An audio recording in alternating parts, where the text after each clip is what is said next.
এই আপনার বড় ভাই ফোন দিয়েছে দেখেন। আরে হাতে তো কালি রে, ফোনটা রিসিভ করে লাউড স্পিকার দে। হ্যালো রানা, হ্যাঁ ভাইয়া। কয়েক জায়গায় ফোন দিলাম রে রানা, কোথাও টাকার ব্যবস্থা করতে পারলাম না। এখন তোকে বলবো বলবো করতে বলতেও খারাপ লাগছে। আমি হলাম বড় ভাই, তুই হচ্ছিস ছোট ভাই। ছোট ভাইকে কিভাবে বলি, তারপরে বলতে বাধ্য।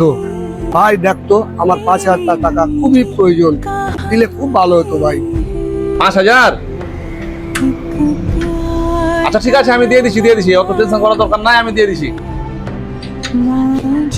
ঠিক আছে। কিরে তোর কেমন বড় ভাই, তোর কাছে ছোট ভাই হ্যাঁ টাকা চায়? দূর বোকা, এটা কোথায় লেখা আছে যে খালি বড় ভাই ছোট ভাইকে টাকা দিবে আর ছোট ভাই বড় ভাইকে টাকা দিতে পারবে না? তাও শোন, ঘটনা হলো যে ও আমার বড় ভাই চাকরিটা এখন চলে গেছে, ওর এখন খারাপ সময় চলছে। আর এই খারাপ সময়ে ছোট ভাই যদি আমি বড় ভাইয়ের পাশে না দাঁড়াই, তাহলে আর কে দাঁড়াবে বল? দেখি দে ফোনটা দে। আরে ভাই, তুমি এখনো কলে আছো? হ্যাঁ ভাই রানা, আমি কলে আছি রে ভাই। যা হোক, তোর কথাগুলো শুনে আমাকে খুব ভালো লাগলো ভাই।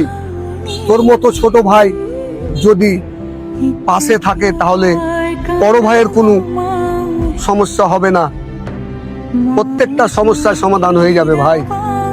আমরা চাই সবাই বড় ছোট না দেখে সবাই সবার বিপদে পাশে দাঁড়ায়।